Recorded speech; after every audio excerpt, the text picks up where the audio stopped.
pertamanya adalah saat kita belajar mengenai kerjasama ekonomi internasional, sebenarnya ada 3 tujuan utama kenapa kita ini perlu gitu ya, perlu mengetahui, perlu memahami mengenai kerjasama ekonomi internasional. Dari 3 tujuan ya. Yang pertama sudah pasti ya, kalian mampu menjelaskan pengertian kerjasama ekonomi internasional itu kayak gimana ya. Kemarin sudah dijelaskan. Selain dari pengertiannya, kalian juga sudah tahu nih sekarang menyebutkan bentuk-bentuknya tuh ada berapa macam tuh, ya. Lalu terus lembaga-lembaga ekonomi internasional itu apa aja? Kemarin juga kan udah pada dipresentasikan tuh. Udah banyak ya, ada banyak yang eh, istilahnya lembaga lembaga ekonomi internasional itu apa aja. Kemarin kalian presentasi kan hanya beberapa tuh, tapi di luar itu betulnya itu masih banyak yang ada lembaga-lembaga ekonomi internasional. Intinya ya dari apa yang kalian pelajari, dari presentasi yang sudah dipresentasikan, eh, intinya pertama, kalau kita belajar sesuatu tetap tidak cuma pengetahuannya yang didapat, keterampilan yang kalian didapat, pasti ada nilai-nilai juga yang kalian pelajari di topik-topik atau materi-materi yang kalian pelajari ya. Saat kalian belajar tentang kerjasama ekonomi internasional, sebetulnya secara tidak langsung kamu belajar untuk yang namanya punya jiwa toleransi ya. Kenapa jiwa toleransi? Karena kita harus kerjasama dengan negara lain, bangsa lain yang berbeda dengan kita. Kita orang Asia, tapi kita harus bekerja sama dengan orang lain atau bangsa lain, negara lain yang bukan di Asia. Ini bentuk toleransi. Makanya tiap kita dilahirkan berbeda. Kita memiliki latar belakang yang berbeda. Mungkin kita juga memiliki tingkat perekonomian yang berbeda. Tapi kita harus punya yang namanya sifat toleransi. Ya, secara tidak langsung sama. Dengan adanya kerjasama ekonomi internasional, itu menciptakan nilai-nilai toleransi antar negara. Kalau ada negara yang mengalami kesulitan, kita bantu. Kalau ada negara yang mengalami masalah, kita bantu tanpa melihat latar belakangnya. Negara itu kaya kah, atau negara itu maju atau berkembang, negara itu mayoritas penduduknya agamanya apa? Enggak, kita tidak melihat seperti itu.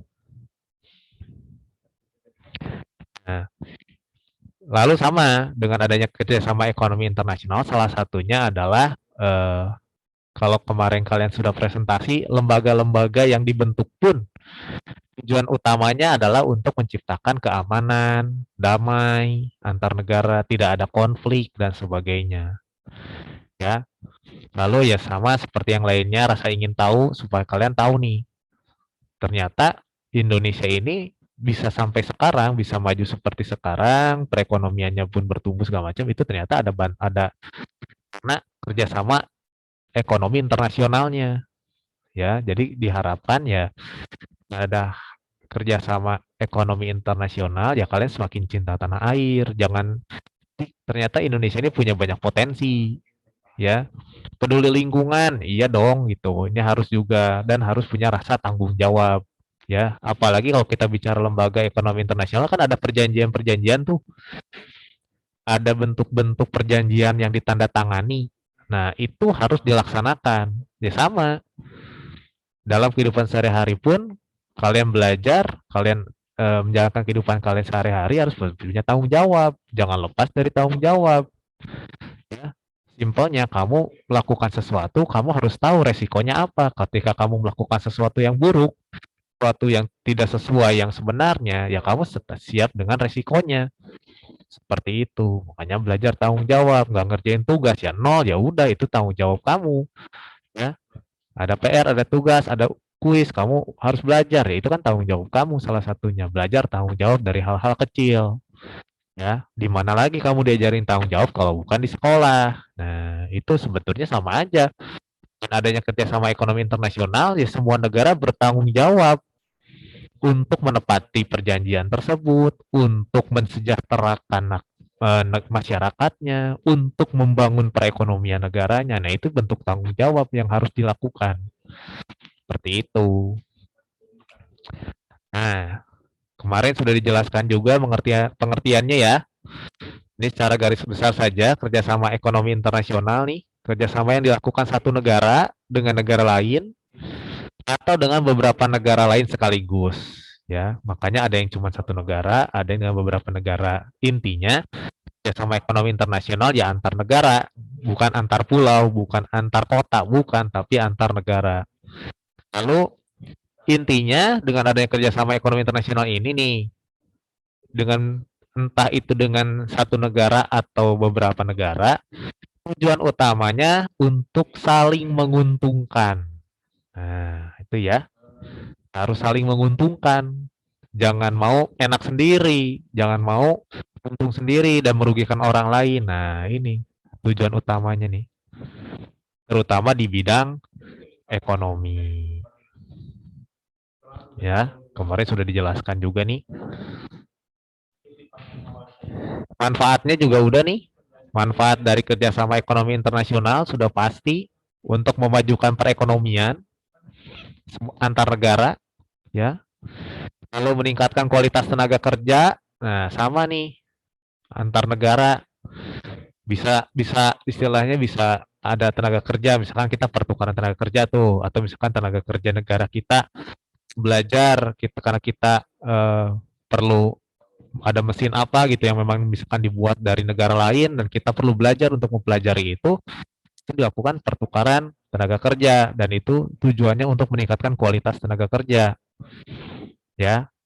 Lalu menurunkan harga pokok produksi udah jelas nih, ya, karena ada ekspor dan impor, artinya impor pun lebih murah untuk memenuhi kebutuhan, ya.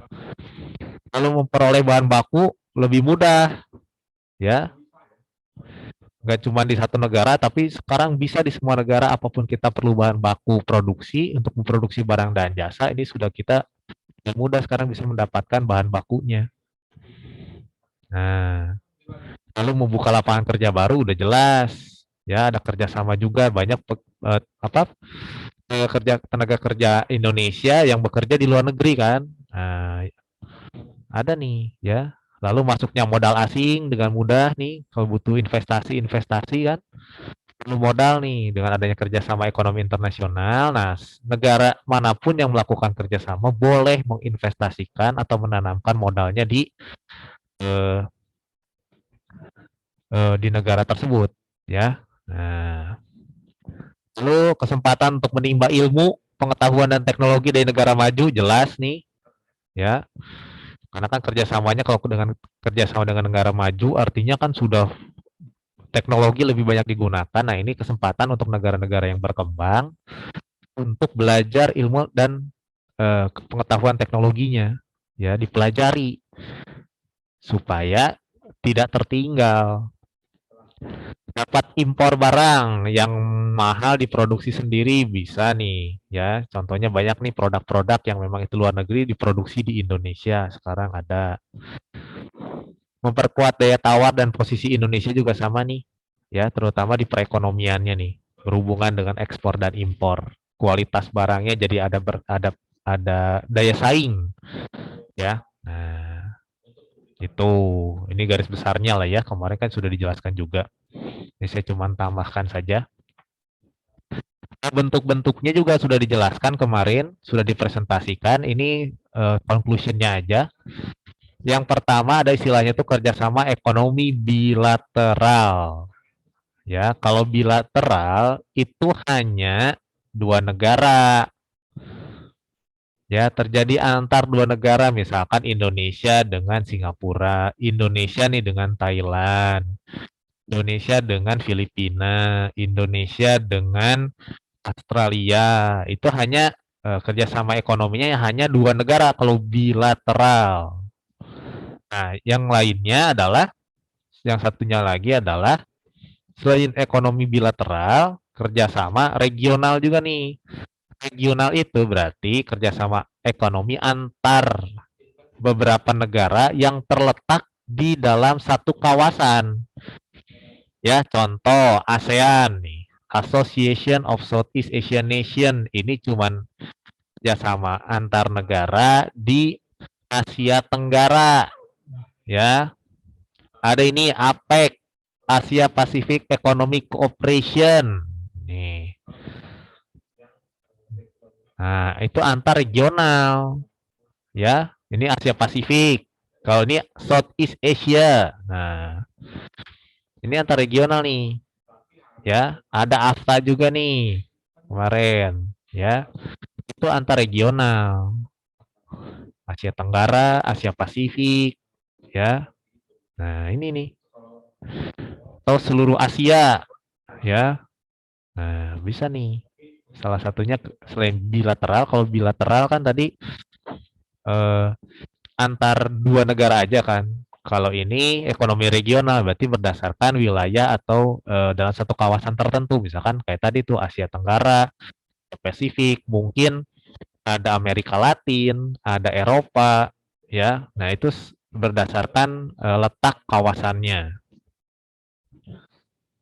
Lalu ada kerjasama ekonomi multilateral. Kalau multilateral, kerjasama antara lebih dari dua negara dan tidak dibatasi oleh wilayah tertentu. Jadi bebas tuh, misalkan contohnya Indonesia nih, dia mau kerjasama dengan Eropa tuh. Kan beda ya, benuanya beda nih, wilayahnya itu berbeda. Tapi itu boleh, ada juga ya, lebih dari dua negara yang tidak dibatasi oleh wilayah tertentu. Contohnya ILO dan IMF, International Monetary Fund ya, kerjasama ekonomi bidang pembiayaan nih ya. Nah, itu. Jadi ada tiga nih. Baru. Nah, yang keempat, antar regional. Misalnya ASEAN dan Uni Eropa. Tadi kan ada juga tiap regional ada kan ASEAN dan sebagainya kan Asia Pasifik. Nah, ini dengan Uni Eropa, ini dengan Amerika Latin. Nah, ini antar regional nih. Dua atau lebih lembaga-lembaga ekonomi regional, ya. Ini per lembaga ekonomi regionalnya nih. Lalu ada juga kerjasama ekonomi berdasarkan tujuan dan lapangan usaha. Ya, contohnya OECD, organisasi beranggotakan 34 negara yang menstimulasi perekonomian dan perdagangan global. Atau OPEC juga nih, negara-negara pengekspor minyak. Ya, Organization Petroleum ini kan kemarin nih, OPEC nih. Pengekspor minyak. Ya, udah jelas nih. Jadi eh, berdasarkan tujuan dan lapangan usahanya, ya. Lapangan usahanya di minyak perminyakan, di perdagangan global. Nah, baru masuklah di lembaga-lembaga ekonomi internasional. Kalau bentuk-bentuk kerjasamanya kan udah nih ada 5 nih. Bilateral, regional, multilateral, antar regional, sama berdasarkan tujuan dan lapangan usahanya. Nah, ada lembaga-lembaga ekonomi internasional nih contohnya. Yang tadi ASEAN, Association of Southeast Asian Nation, ini kerjasama regional antar negara-negara Asia Tenggara. Nah, ya, Asia Tenggara nih, termasuk Indonesia di dalamnya Asia Tenggara. Lalu ada juga ASEAN Free Trade Area (AFTA). Jadi ini kesepakatan ya perdagangan bebas antar negara yang tergabung dalam ASEAN. Ya, ASEAN Free Trade Area (AFTA) nih ya, perdagangan bebas. Ada Asia Pacific Economic Cooperation juga, APEC, dipahami sebagai bentuk kerjasama ekonomi regional antar negara di kawasan Asia Pasifik. Ya, nah kalau tadi Asia Tenggara, ini Asia Pasifik. Ya, kerjasama ekonomi. Ada juga World Bank atau Bank Dunia. Ya, ini sama memberikan bantuan untuk perbaikan bidang pertanian, industri, jalan raya, perhubungan negara-negara di dunia. Ya, sama nih. Ada juga World Bank. Ada ILO tadi, International Labour Organization, ya, ini untuk mendorong apa, berhubungan dengan pekerjaan, tenaga kerja, ya, terkait dengan dunia pekerjaan antar negara, ya, dengan tujuan tuh mendorong terciptanya peluang memperoleh pekerjaan yang layak bagi perempuan dan laki-laki, lalu mempromosikan hak tenaga kerja, meningkatkan perlindungan sosial, dan mengadakan dialog untuk mengatasi masalah terkait dunia kerja. Jadi, dengan adanya ILO itu bisa disepakati kalau misalkan terjadi kerjasama ekonomi dan ada misalkan tenaga kerja yang misalkan dari Indonesia bekerja di luar negeri, di negara yang sudah kita bekerja sama, itu ada peraturan, ada ketentuan-ketentuan yang harus disepakati seperti apa. Nanti kalau misalkan terjadi hal-hal yang tidak diinginkan, nanti seperti apa. Ya, secara resmi, bukan secara ilegal ya. Kan banyak juga kan tenaga kerja yang ilegal. Nah, tapi kalau ini secara resmi, supaya layak ya. Makanya dibuat karena masalah tenaga kerja ini juga ternyata masalah nggak cuma di Indonesia, tapi semua negara mengalami hal yang sama. Karena ini berhubungan sama ekonomi makro ya. Ekonomi makro kan inflasi. Yang kedua tenaga kerja. Balik lagi ke pengangguran. Nah, ini sama di semua negara pun mengalami hal yang sama. Makanya untuk salah satu mengatasi itu perlu kerjasama ekonomi internasional antar negara untuk membuka lapangan pekerjaan. Ya, bisa bekerja di luar negeri dan sebagainya. Ada OPEC-nya tadi, Organization of Petroleum Exporting Countries, ya, buat perminyakan ini, ekspor minyak. Anggotanya itu Arab, Kuwait, Iran, Irak, ya, Timur Tengah biasanya nih. Ada juga IMF yang kemarin sudah dipresentasi juga ya. Ini merupakan organisasi ekonomi di bawah PBB, memberikan kredit, artinya kasih pinjaman tuh kepada negara-negara kalau lagi membutuhkan dana bisa kasih pinjaman, ya.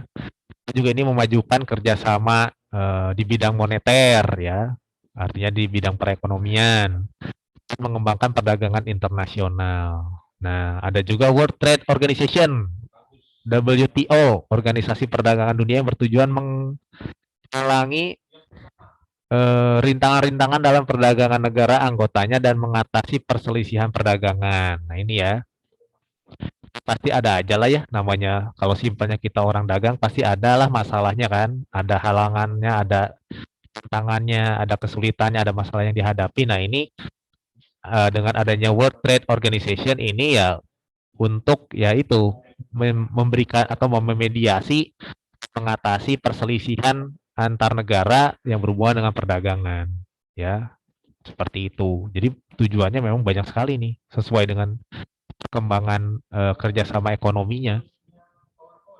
Nah, itulah sedikit kemarin kalian sudah presentasi tentang kerjasama ekonomi internasional. Jadi banyak bentuk-bentuknya, manfaat dari pengertian kalian sudah tahu, tujuannya sudah tahu, manfaatnya juga sudah tahu.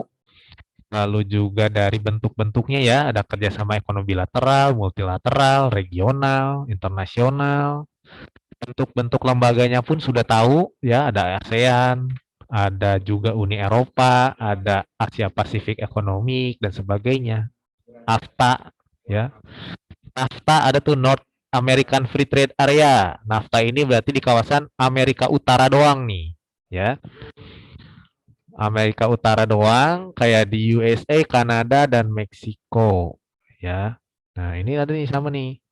Ada LA Latin American Integration Association, LAIA, ya. Bebas antar negara di Amerika Latin yang berdiri tahun 80, ya. Anggotanya kantor pusatnya di Uruguay. Anggotanya ada Argentina, Brazil, Chili, Meksiko, Paraguay, Peru, Uruguay, Bolivia, Kolombia, Ekuador, Venezuela, dan Kuba. Nah, itu ya banyak tuh ternyata. IMF ada OPEC, ada GATT kemarin juga ya, General Agreement on Tariff and Trade nih, yang beranggotakan 115 negara, ya, sama untuk perdagangan juga di bidang perdagangan. Lalu juga ada APO, Asian Productivity Organization, ya, ini untuk meningkatkan produktivitas di negara anggota. Anggotanya Cina, India, Korea Selatan, Indonesia, Pakistan, Singapura. Nah, ada juga IDB tuh, Islamic Development Bank. Ada CGI kemarin, Consultative Group of Indonesia. Banyak nih. Ada juga organisasi-organisasi lain di bawah PBB. Perserikatan Bangsa-Bangsa, ada juga nih kayak United Nation Development Program, UNDP. Ya, ini bergerak di bidang pembangunan di negara-negara berkembang. Bentuk kegiatannya itu memberikan sumbangan sebagai pembiayaan pembangunan di negara berkembang tersebut, yaitu di bawah PBB. Ya. Lalu ada juga International Bank for Reconstruction and Development. Ya, yang tadi Bank Dunia atau disebut juga Bank Dunia tadi ya. Lalu ada IFC, International Finance Corporation, kerjasama ekonomi di bidang keuangan juga nih di Washington DC. Ya, didirikan oleh Amerika ini untuk memberikan pinjaman juga kepada pengusaha-pengusaha swasta dan membantu pengalihan investasi ya di negara-negara yang sedang berkembang. Nah, ada lagi United Nations Industrial Development Organization atau UNINDO. Ya, tujuannya sama, meningkatkan pembangunan di bidang industri, ya, sama itu intinya sama di bidang di wilayah-wilayah perindustrian. Ada juga International Center for Settlement of Investment Disputes, sama nih, banyak banget nih. Ada United Nations Conference on Trade and Development, ada juga International Labour Organization tadi udah ya, ILO. Ada Food and Agriculture Organization. Nah, ini bidang meningkatkan jumlah dan mutu persediaan pangan dunia serta membantu negara-negara yang kekurangan pangan. Nah, ada juga tuh ya. Jadi banyak banget dari sisi kerjasama ekonomi internasional ini ya, lembaga-lembaganya banyak karena disesuaikan juga dengan yang namanya kebutuhan perkembangannya juga seperti apa kan. Semakin hari kebutuhan itu semakin bertambah tuh. Kebutuhan, keinginan dan kebutuhan itu semakin bertambah dan beragam, bermacam-macam. Dan belum tentu satu negara itu bisa memenuhi semua kebutuhan dan keinginan warga masyarakatnya, terutama di bidang perekonomian. Makanya dibuatlah kerjasama ekonomi antar negara atau disebut juga kerjasama ekonomi internasional supaya bisa saling membantu, bisa saling memenuhi kebutuhan negara masing-masing. Ya, ada negara yang mungkin nggak punya sumber daya minyak. Nah, berarti negara-negara yang memiliki sumber daya minyak dia akan membantu ya untuk ekspor ke negara tersebut dan sebagainya. Contoh di Indonesia, dari dulu Indonesia ini terkenal dengan segala macam rempah-rempahnya. Nah, orang-orang Eropa kan nggak punya, atau mungkin negara-negara lain juga mungkin nggak punya rempah-rempah. Nah, makanya melakukan kerjasama dengan Indonesia, jual beli dan sebagainya. Nah, seperti itu. Jadi tujuan utamanya memang untuk kerjasama. Nah, ini nih manfaatnya, intinya ini nih, dari semua yang kerjasama ekonomi internasional dilakukan ya tujuannya inilah untuk memajukan perekonomian. Kita semua negara pun berharap perekonomiannya maju. Nah, gitu.